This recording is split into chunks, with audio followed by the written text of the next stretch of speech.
Watching a Halloween FunSmithsInternational. This is actually our first Halloween in the new house, us and our parents and our two dogs. So we're excited. It's new. I guess I'll just dive right into it. We're going to talk about our favorite Halloween specials. See your every costume. Hey. Why don't you start? Talk about, is the guy Puppy Charlie Brown, I guess we'll start with. Yeah, we're gonna be talking about our favorite Halloween specials in no particular order. Just specials that's fun to watch at Halloween. I might throw in some extra ones in there too. But Great Pumpkin. Yeah, I don't know if we ever mentioned before, but we're massive Peanuts fans. We're big fans of the Peanuts games. Yeah. Our dad read the comics a lot. He loved a lot of those old comics that were in the newspapers. Peanuts was just one of many that he read. So we of course grew up reading those comics and watching the specials. Like, every special they made, we watched it. The Great Pumpkin was always one of my favorites of all the Peanut specials, just because it was so creative. Poor Linus just can't shake the fact that he's got mixed up in the head. Like he doesn't get that this Great Pumpkin thing is doesn't actually exist. Like he's a What are you talking about? No, kids, don't listen to him. The Great Pumpkin is real. He's gonna come in the pumpkin patch and bring you guys all candy. But don't wait up for him though, please don't. Please don't. You'll get sick standing there with a pumpkin patch on, right? Yeah, it's like he was already thinking about Christmas, and that's the reason why. I mean, well, he wouldn't separate him too much for the retail stores out there. He wanted to be thinking about Christmas when it's Halloween. I don't know if we meant to make that comment. Probably not. It was made in the 60s. Back then, people knew the freaking weight of it. Yeah, because even with that being said, the producers and the writers talked about how, like, it got started with like a comment where like Linus was already thinking about the Christmas pages are worried about them on Halloween. That's kind of where the original idea for the Great Pumpkin came from. There are so many iconic things about that special, though. Of course, and Charlie Brown gets a big bag full of rocks. Yep, I got a rock. He gets nothing but rocks, poor guy. And I got a rock. And the producers got a whole bunch of candy the very next day from fans who want that special. Yeah, here's your candy, Charlie Brown. And Snoopy was dressed as a World War II fighter pilot. Of course, that became a recurring gag in the Peanuts, and he was always found the Red Baron. So that makes sense to have that in there. You love the theme music, and of course they have the classic gag where Charlie Brown doesn't kick the football. You have the gag where Lucy stabs the pumpkin open. I don't know why that made it sound creepy that the pumpkin was alive. It's Halloween, people. So, that's how Linus reacts though. Is he's like, oh, you didn't tell me you were gonna kill it. And we've been here all day if I mention every other gag in that special. So I think we're just gonna leave it there. So I guess we'll just move on next to Ghostbusters. Classic. Absolute classic. We literally watched Ghostbusters yesterday. Halloween isn't complete until you've watched the Ghostbusters movies. And it's a Great Pumpkin. It's like those are the main two. If you don't watch any Ghostbusters, you have to watch those two at least. Watch the second one too, because it's also good. Yeah, the Ghostbusters 2 is also great. I mean, you can skip the remake, I guess. Like, we haven't seen that one yet. I guess it's okay. So I really can't say anything about it, but yeah. No, it's not gonna go down in history as a classic or anything. It's not. It already flopped. So it's just not.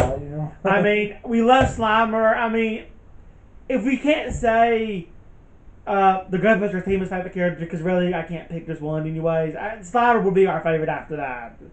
I also love the Stay Puft Marshmallow Man. I love that when the villain's final form is that. Gozer is a neat villain. Rick Moranis is hilarious in it. Sigourney Weaver is hilarious and very likable. And Eddie Potts is pretty good too.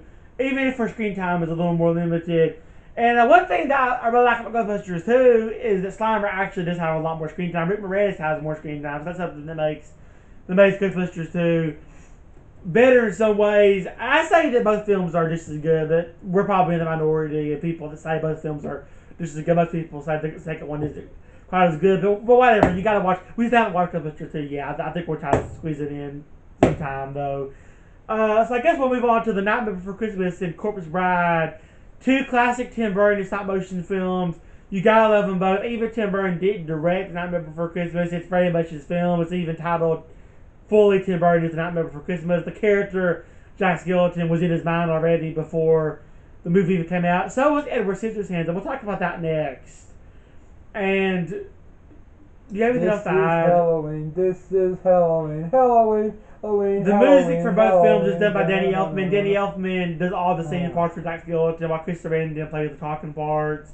And Danny Elfman is actually credited as an actor for The Nightmare Before Christmas. That's neat, and that's nice that they did that for him. And Corpse Bride features Johnny Depp in one of his few voice acting roles, and it's funny that he doesn't do more voice acting because he has a great voice for it. Mm-hmm. He's done at least 2 animated films. He did that one. He did Rango. He did a guest voice in an episode of SpongeBob. I think he was a guest voice in The Simpsons. I don't know why he doesn't do more of it, because he has a great voice for it. And it was neat seeing, Tim Burton and Johnny Depp have collaborated so much, and Tim Burton worked with stop motion so much. It was nice to see the two of them doing a full stop motion animated film. Mm-hmm. You could say some of the adaptations are better than others, on it. Absolutely. Yeah. Absolutely. No contest. No contest. No denying. But yeah, they've worked a lot. I mean, they go together like meatloaf and ketchup, I guess. Corpse Bride might possibly be their best collaboration, at least after Edward Scissorhands. I guess we'll move into Edward Scissorhands. That was in Burton's imagination already as a young child. The character is iconic. The film, much like films like E.T., sort of has a racial civil rights message in it about not judging people who are different, that's all minorities. And one of the ways that they kind of hint at that is the one character, besides the girl at least, that seems to really truly understand him is the black cop.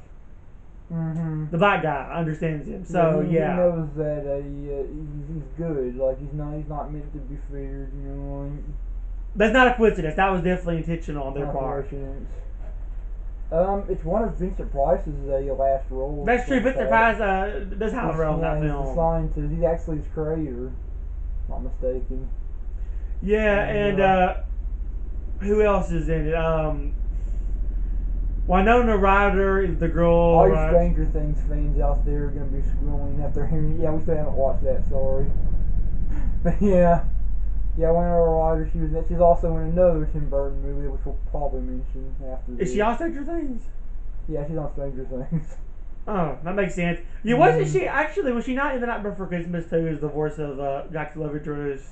Sally? I don't know. I'm not sure if both. No. Anyone who knows the voice Sally, you can tell. Or was that Catherine O'Hara that was Sally? I think it was Catherine O'Hara. I need to look it up. Winona Ryder was in Beetlejuice. Let's talk about Beetlejuice now. Oh, that was the one that we were mentioning. That's the one that you were foreshadowing. Yeah. Michael Keaton, one of his best roles, the only role that might be more iconic is Batman for Michael Keaton. Yep. The guy can play anything, man. He can play Ray Kroc down to McDonald's. He can play a washed-up superhero that needs to get the fame's respect back. He can play a snowman, sort of. Jack Frost. Kind of a cool classic. He kind of play a snowman. And I thought we'll talk about that a little more when we do our Christmas one. And it's coming. Foreshadowing. We're foreshadowing it. And then Batman, of course, and more recently The Vulture and Spider-Man Homecoming. And yeah, I mean, I love Michael Keaton in anything he's in. And it's funny because Beetlejuice steals the show. And even though he's the title character, he's not in as much as you initially think. It seems like he's the star, but he kind of is in and out throughout the movie. And really, the real main characters are Alec Baldwin and Gian Davis, who kind of get help from Beetlejuice. And it's one of Alec Baldwin's best movies as well. One of Gene Davis's best. One of Winona Ryder's best. One of Tim Burton's best. And the stop motion effects are great, and they're ahead of their time. Oh man, Ray Harryhausen would be proud, buddy. He did a good job, he really did. And there's at least one more Tim Burton film that we want to talk about, and that is one that I feel is an underrated film of his, Mars Attacks, which is actually a remake of a cheesy B sci-fi film. Tim Burton remade it as an intentionally cheesy film, but the stop motion effects aren't that cheesy. They're actually really top notch for the time frame. Once again, ahead of their time. I think the name of the movie, they actually called, I think it was Earth versus the Flying Saucers. What the original one was called? I'm trying to remember. It's loosely based on that. The aliens are beautifully animated in stop motion. There's probably some Day of the Earth still. The movie features an all-star cast that includes Jack Nicholson, Danny DeVito, Glenn Close, Michael J. Fox, Jack Black in one of his earliest roles, Jessica Simpson in one of her earliest roles, Sarah Jessica Parker. I feel like I'm forgetting at least one more big name that was in it. That I'm Tom sure Jones. I am. Oh yeah, Tom Jones plays himself in the movie. The savior of the world. He ends up, that's the twist. He ends up. Alert, spoiler alert. It's such a funny twist. I just gotta mention. He ends up being the one that saves them all from the aliens. It's hilarious. Yep. So yeah, Mars Attacks. If you've never watched it, shame on you. You need to watch it. The Addams Family remakes. Both of them. Both of them. Too, which of course feature Rod Julia in one of his last roles playing Gomez, Angelica Houston playing Letitia. You're stuck on your words today. I got stuck on the names. And then Christopher Lord playing Fester. And it's one of the most faithful adaptations that I've seen of an old TV show. These movies kind of brought those characters back. These characters kind of were a little bit forgotten before they had their these movies. You know, like they had their show in the '60s. They had their little cartoon, I think, and I think it wasn't until these came along that they kind of came back into a popularity again, and they appreciate that because they've become classics in their own right. One of the most faithful adaptations of the TV show you'll ever see, for sure. The actors they brought in to play the characters did a fantastic job. I could watch them over and over again, never get sick of them. And that's really all I have to say. Oh, one more thing, actually. Tim Burton, speaking of which, actually is remaking them again. It's a stop motion animated film, or he's talking about it at least. So I'm excited about that. Yeah, I'm very curious. And I guess that now brings us into some of the Hitchcocks that I want to talk about them for sure. Honestly, we're probably in the future. I mean, like way in the future. We're probably gonna do a top 10 list, at least of all of our favorite movies of his. Yeah, I mean, I love them all. I love the actors that he's used, whether it's Jimmy Stewart or Grace Kelly or Cary Grant or Eva Marie Saint or Jessica Tandy or Anthony Perkins or Janet Leigh. They're all great, and he always gives them a unique direction. These great legendary actors that are classic film actors, screen actors. What can we say about this huge library of movies that we can only say in a minute or two? Let's see. I mean, whether it's Psycho, The Birds, Rear Window, North by Northwest, Strangers on a Train, Vertigo, Dying for Murder, The 39 Steps, what am I forgetting? What have I not said yet? Oh gosh, well, did you say Rope? That's one. And Rope, and Frenzy. Mr. and Mrs. Smith, no, not the Bride and Angelina, oh gosh. Frenzy. And Frenzy, and I could say plenty more, or his TV show, The Hitchcock Hour. He ran for many years, and it was like The Twilight Zone, but I think it actually ran for more years because it had his name on it. And of course, we got to do a brief shout out to The Twilight Zone. We need to do a brief shout out to some of its prices of work. We already mentioned him once, but let's talk about. I love the 13 Ghosts of Scooby-Doo show he did. Yeah. Of course, I feel like I should mention that briefly. I loved, what was he? Dr. Fives, right? Dr. Fudge. Yeah. You gotta love that. And what else was he? Kind of a campy movie, but we like it for that reason. Last Man on Earth. Last Man on Earth. The movie that inspired George Romero's series. It did look it up seriously.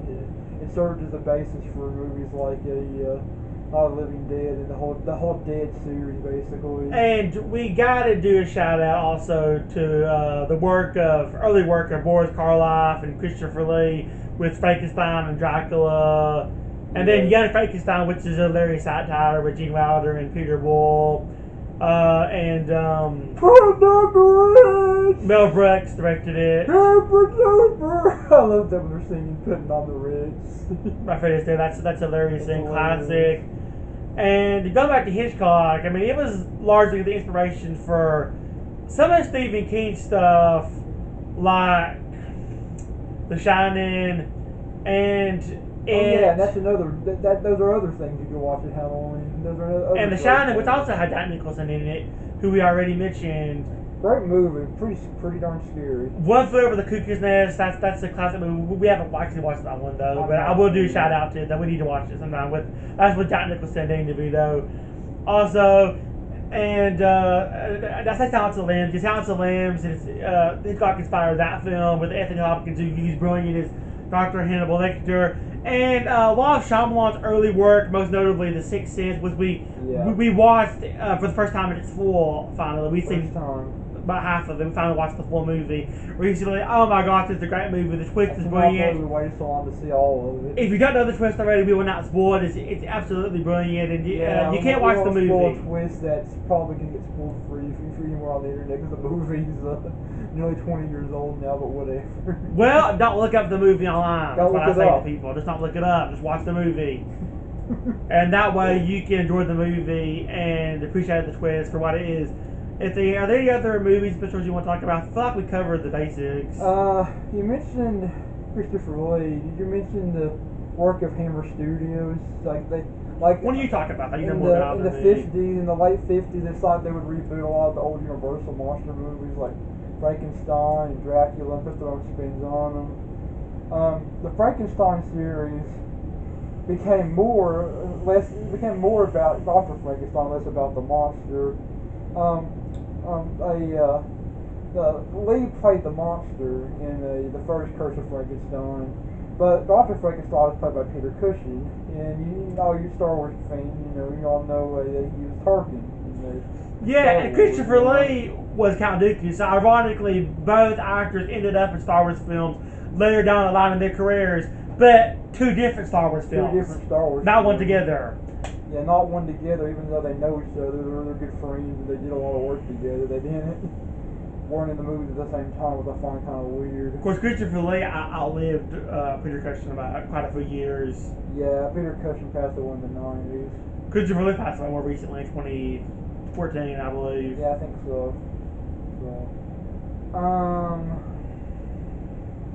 My favorite of the Hammer collection is probably their interpretation of the Mummy. I even like it better than Boris Karloff's. I like it a lot. And the Brendan Fraser series. We had to mention the Mummy, and then there's the Tom Cruise one that I heard was just awful. Yep.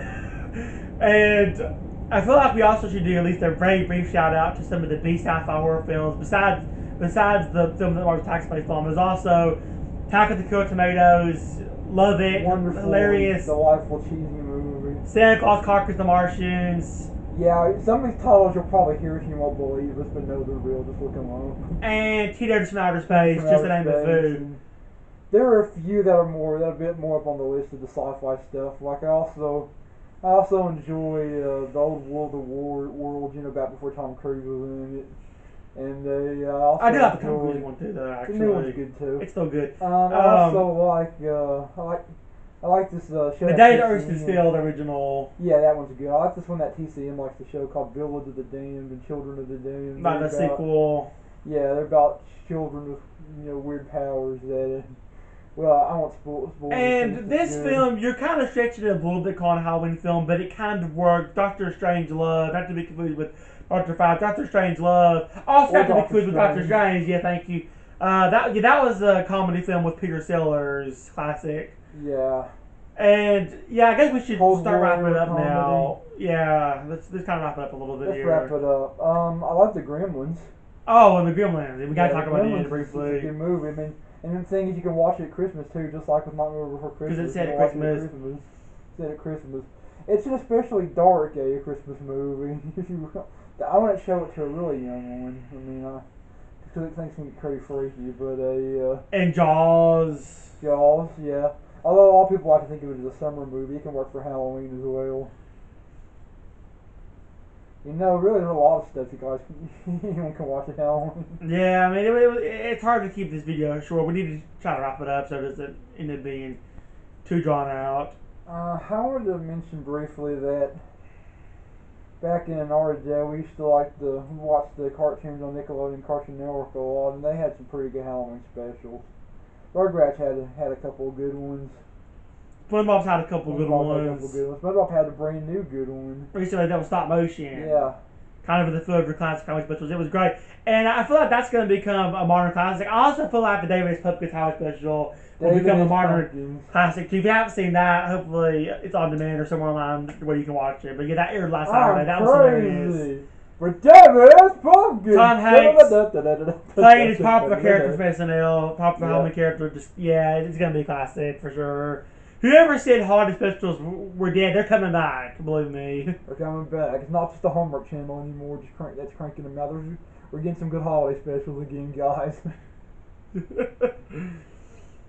So yeah, I hope you enjoyed this special, and we're gonna do a Thanksgiving one coming up in the next couple of weeks. It will probably be shorter because there aren't as many of those, and we're trying to do Christmas holiday special too. We have them, aren't we? We're very thankful.